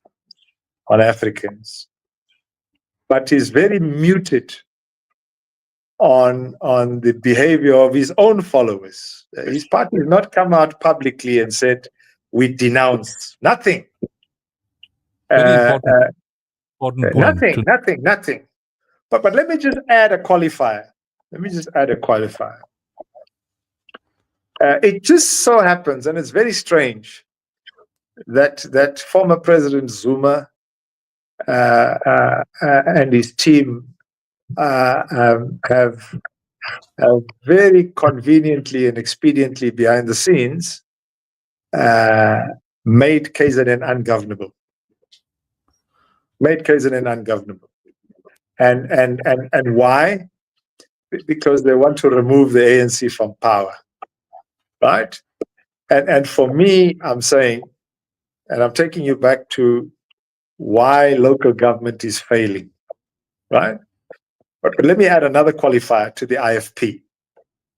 What these people are doing, Mangosuthu Buthelezi was my cousin. I conducted many very private, personal, confidential advice to the late president of the IFP. And in fact, I can go on record as saying I was even invited by the late president of the IFP to come and tell his own NEC where they went wrong. I've even got it in writing. So what's my point? He would never have chosen this type of action that these people are choosing. One of populism, that people think that by removing foreigners, suddenly all the jobs are going to fall from the sky. It's not going to happen. Two, what these people fail to understand, and I'm coming to local government, what these people fail to understand, Chinese are classified in terms of triple BEE, or in terms of employment equity, or in terms of the BEE codes of conduct, or in terms of affirmative action, in terms of a constitutional court order, they're deemed to be black. These people have not once gone to Chinese people to see whether these Chinese people are illegal or lawful. Two, we have in this country over 500,000 Pakistanis, a few 100,000 Greeks, a few 100,000 Italians, a few 100,000 people from many, many different parts. In fact, we got 5 million Zimbabweans, right? They contribute to the fiscus, because the more, as Hassan said, right, the more goods you buy, the greater the VAT, because VAT is levied. Two, what these people don't understand, and Hassan needs to cover it, the law says that if your revenue or your turnover is $1 million and under, you are not liable for VAT, right? And that's not the foreigners' problem. That people say, but they don't pay tax. No, they pay tax, they pay VAT, but they don't do VAT reconciliations because the law doesn't allow it. Two, the reason why they do better in the townships is that they're more creative than our own people. right? That's a fact. So to come back to local government, Ekurhuleni is a mess. Joburg is a mess. Pretoria is a mess. eThekwini is a mess. I can tell you now, and I've given you in the last 5 years, going on 6, you and I have given these listeners, right, 100% prediction.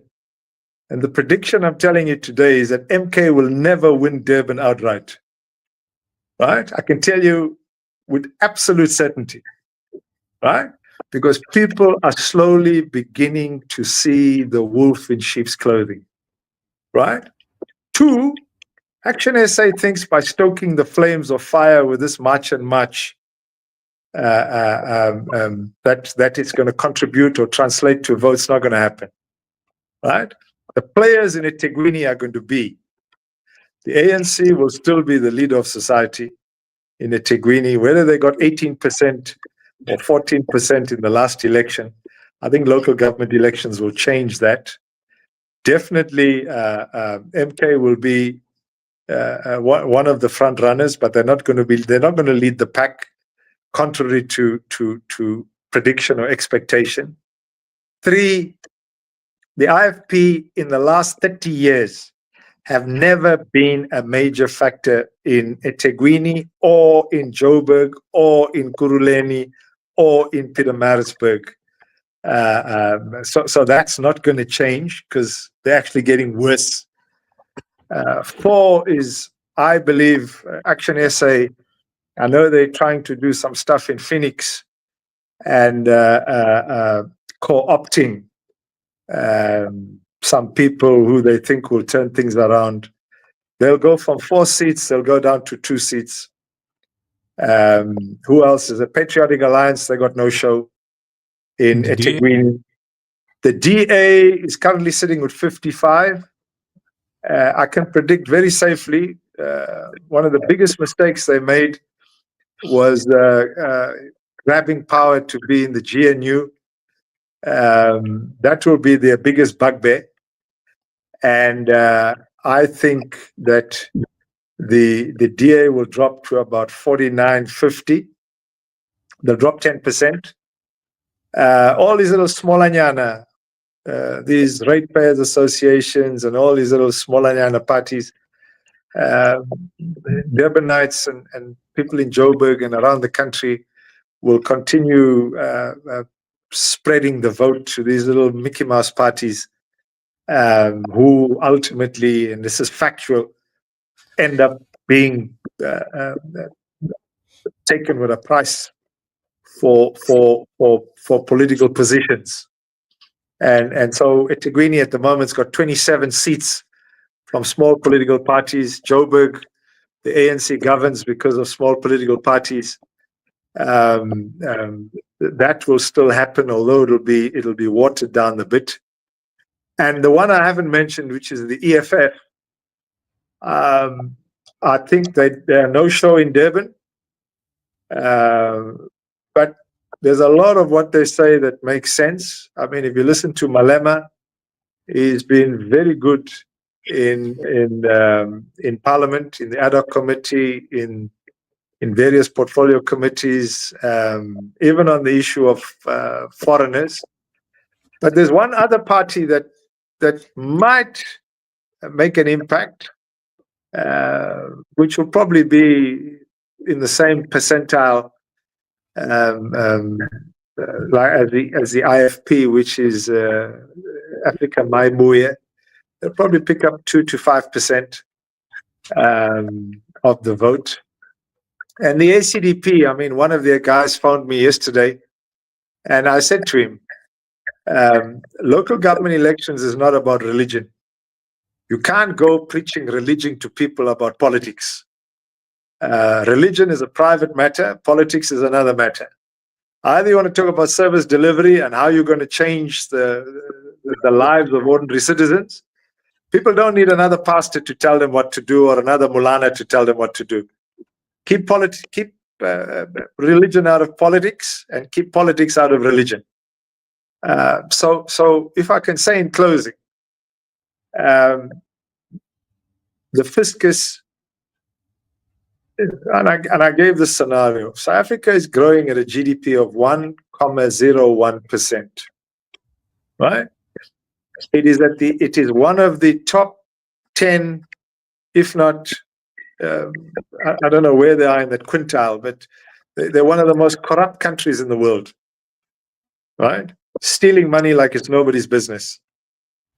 You can't blame the ANC for that. You've got to blame the people. You can't blame the DA in Cape Town for the woes of Cape Town. You've got to blame the system.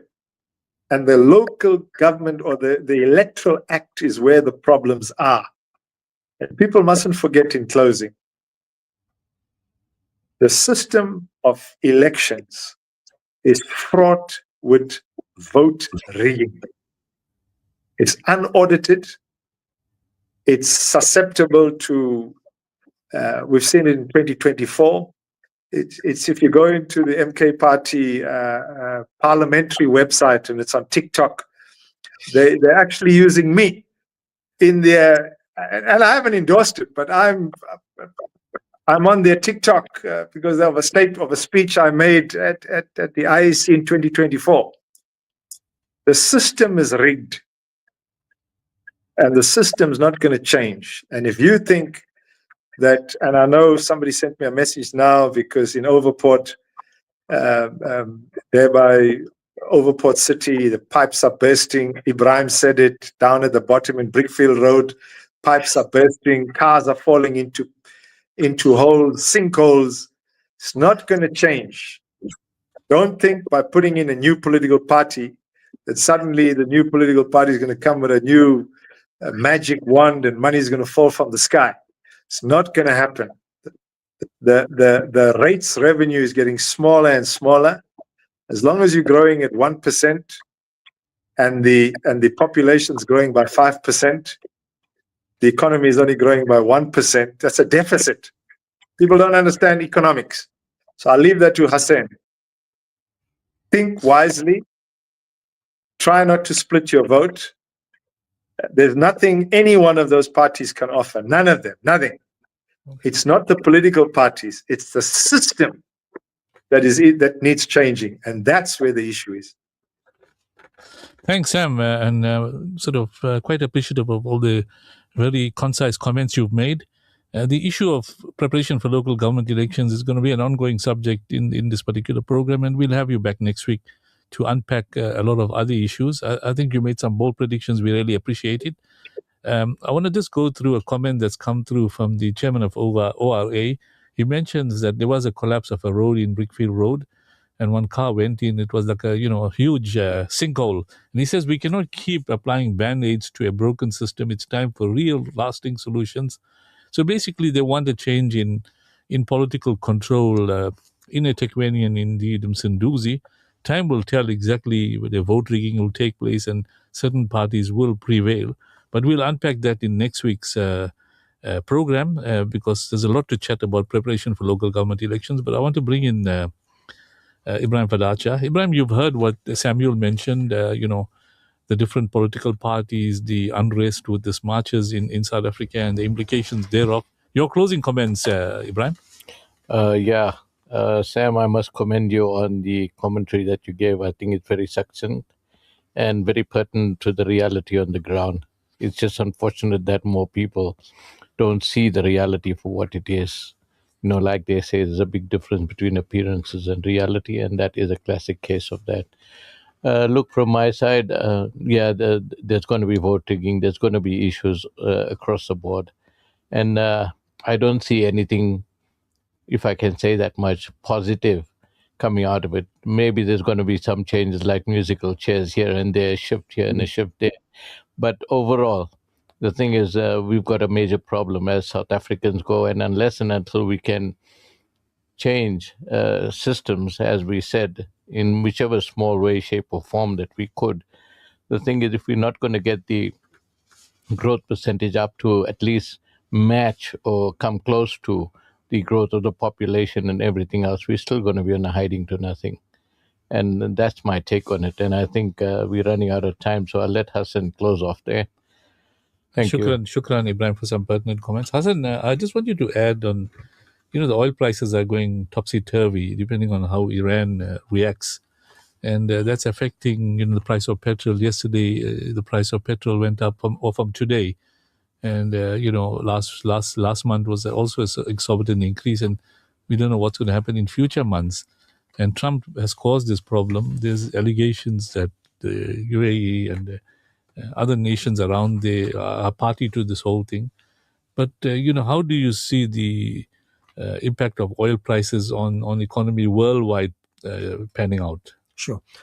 I mean, this week's price increase it's a huge impact. I mean, what's that? 5 rand something that came through on diesel, and then 3 rand 27 that came through on petrol. Wasn't that adjusted, the diesel prices? So the diesel was supposed to be 6 rand some change, and then it ended up being 5 rand some change. But still, at $31 for a liter of diesel is the highest we've ever seen in South Africa for diesel. Secondly, I mean, petrol's also, if you look at just in 3 months, we've had a massive increase, more than 50% increase effectively on our petrol, and more so diesel, but to a lesser extent petrol over the last 3 months. That's a massive impact in terms of our fuel costs. Now, we've seen a related impact already in terms of on the transport side. So whether you're going via taxi or you're filling up your own cars and the like, there's a related impact. It's immediately hitting the back pocket. But the other key issue is that if it remains at these levels over the next few months, the impact that will come through in other parts of the economy and the sector is going to be substantial. And the key area is going to be food. So if you think about it, logistics, all the trucks that are transporting, firstly, from the farming side, the planting season that has taken place or is taking place currently for many products, many food items and the like, farmers use diesel in a lot of their machinery and the like that they're planting. It has a related impact on the cost of that. Secondly, the transporting of all those goods, whether it's food and manufactured, fresh produce, whatever it may be, there's a related impact. Again, that will feed into that there. You could see then from inflation currently in South Africa, it's around 3% or just over 3%. If it remains at these levels, oil prices, inflation could go up to 6-7% come September this year. That's a significant impact. And if you look at where we've come from as a consumer over the last few years, we had, remember, not too long ago, post that the Russia-Ukraine war, after that impact, where food prices skyrocketed globally. Not only South Africa, globally it skyrocketed because of wheat and the maize impact it had. Remember, those items go through various food items. Not only whether it's bread and cereals and those type of things, but meat. Meat has a big impact. And we have already in South Africa being impacted by foot and mouth diseases on the beef side. If you see this impacting maize and feed costs over the next couple of months, it's going to impact us in terms of lamb, mutton, and also very importantly, chicken, which is the cheapest source of protein at the moment in South Africa. That will be impacted quite substantially. And therefore, it has a related impact across the spectrum from the lower income to your middle income to your upper income. So it's going to impact everybody. So I think that's an important point to highlight, that if oil prices remain at these levels for a sustained period, it's going to be a substantial impact globally, and also in South Africa, a very significant impact. But hopefully, look, we saw yesterday, Trump's talked about that there may be a deal happening. We still don't know. And oil prices have fallen about 6-7% earlier today on the back of potentially that a deal may emanate out of this. Let's hope there is something that comes out of that there.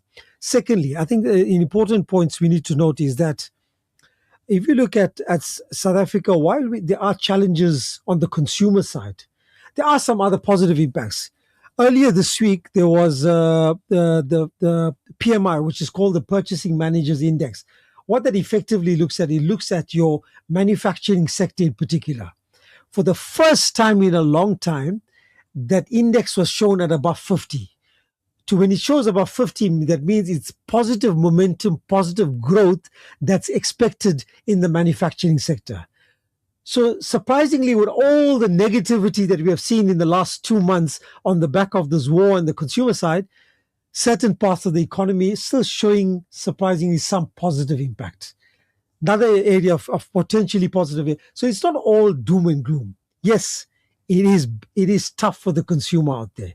And unfortunately, there's only so much the consumer can tighten their belts, but it's going to be a tough ride over the next few months because on the especially around food and transport, there's a related impact. But if you look at, for example, there's a travel in Daba that's taking place, and tourism. South Africa is being viewed as one of the safest countries at the moment. As I said, let's hope that xenophobic thing doesn't blow out and the like. But if you look at where we position globally, we're one of the safest countries in the world. If in terms of war breaking out elsewhere in the world, we're actually one of the safest parts of the world. Therefore, in terms of tourism, we can still attract tourists coming into the country. Foreigners are still coming, despite some of the impact in terms of flights. Foreigners are still coming into the country. And I think that still remains an important sector of the economy that could create jobs and contribute positively in terms of economic growth. I think the last point I want to highlight just on the economic part is that we need to address, and we are addressing it in slowly, but it's taking a long time, is the issue around corruption and fraud and the like in terms of on the impact on our economy. We've seen a massive impact over the last 10 to 15 years. We've seen what it's done in terms of major institutions, whether it's the ESCOMs, the Transnets, all our parastatals and the like, and our municipalities and the like. These local government elections are important in terms of trying to address it on the municipal level. But we are seeing slowly some impact. Look at some of the parastatals. ESCOM is slowly turning around. Transnet is slowly turning around. There are volumes picking up. There are improvements coming through in terms of consistency, in terms of supplying electricity and the like. One key risk that remains in South Africa at the moment, besides the municipalities and service delivery around that, is the issue around water. Water remains a key issue. If we thought that electricity had a big impact in terms of the economy through load shedding over those years, do not underestimate what the impact of water scarcity and water shortages could impact in terms of the economy. It can have a massive impact. Not only a massive impact on the economy, but massive impact in terms of social unrest and the like that it has. Water, going forward over the next 10, 15, 20 years, how we view gold and how we view platinum and silver and the like, water is going to be viewed as one of the most precious commodities in the world globally because of what's happening in terms of climate change and the like. You are seeing it. It's not a fantasy and what some of the right wings and the neocons will try and say, like the likes of Trump and who don't. It is a reality. You are seeing there is scarcity. There is a challenge around that. And South Africa is still a water scarce country. We need to fare. So whatever water we do have, we need to make sure that we preserve it, we manage it, and we control it, and we control it as best as possible, because it has an impact in terms of the economy and it has an impact in terms of society as well. But I think earlier this year, a few before in February, when the budget came out, expectations were for really better economic growth. Unfortunately, where we are currently, I think that growth expectations is being tempered. Hopefully, we'll still see positive growth this year, but that will be obviously related to things that are a bit out of our control in terms of what's happening in terms of the wars in other parts of the world. Let us hope that there is some sanity and these sort of wars ease off over the next couple of months, so that we can actually start to see some improvement in terms of both the global economy, but importantly also the South African economy. Shukran, Hassan, for giving us a comprehensive feedback on the whole issue relating to the impact of oil prices and the economy and some projections. On that note, that brings us to the end of News in Focus for this evening. We've run out of time. There's still a lot to discuss. Inshallah, we'll continue next week on local government elections. We'll have it weekly in the topics, and we can unpack it. I want to thank our guest for this evening, and that added great value to the program, Dr. SEDICKA LASKERY. She spoke about integrative medicine. Samuel, as usual, political analyst, for giving us such a good insight into the marches and the impact of the attack on foreigners on the economy, as well as, some predictions for local government. I know in the past, Sam and I have made predictions, and they're fairly accurate. Hassan, as usual, for always joining us, giving us, financial information relative to various areas of concern. And Ibrahim VADACHIA, chair of the Urban Improvement Precinct Company. I know Ibrahim will join us regularly now. He was quite busy, but I'm sure he'll find some time just to add value to our program. My final comment is that let's not forget that Allah subhanahu wa ta'ala is in control. We as Muslims have to make fervent du'as. The month of Zul-Hajj is coming up, and these are the months when du'as are accepted. And Nabi alayhi salatu wasalam, he always made du'as for the ummah. And we have to do the same thing. And the formula is simple, that we obey Allah's commandments as shown to us by Nabi alayhi salatu wasalam, perform our salah, treat our people with equality, with dignity. The best amongst us, as Prophet said, that those are who feed mankind, who are good to mankind. And that's, our function, because we are living temporary, and we have to prepare for the eternal life hereafter. So on that note, we close the show for this evening. I thank our listeners for listening to us so fervently. Inshallah, we'll bring you another exciting program next week. To our technician, Asif Peli, thanks very much for navigating the program quite well this evening. Until next week, Wednesday, enjoy the rest of the week. Just a reminder that there will be a youth frequency program produced by SUMAYA Khan, and she's going to chat on basically, can young people really afford independence in South Africa today? Now, we know that the young people play an important role in the South African sector, and catch a listen to that program on Friday, 7 to 8 p.m. And I'm sure that, some very informative information will come out of that program. Until next Wednesday, Assalamu alaikum wa rahmatullahi wa barakatuh. Ya Rasulallah, Ya Habiballah, Aka, Aka, Aka, Aka, Aka, Aka, Aka, Aka. फिर के गली गली तबाह ठोकर सब की खा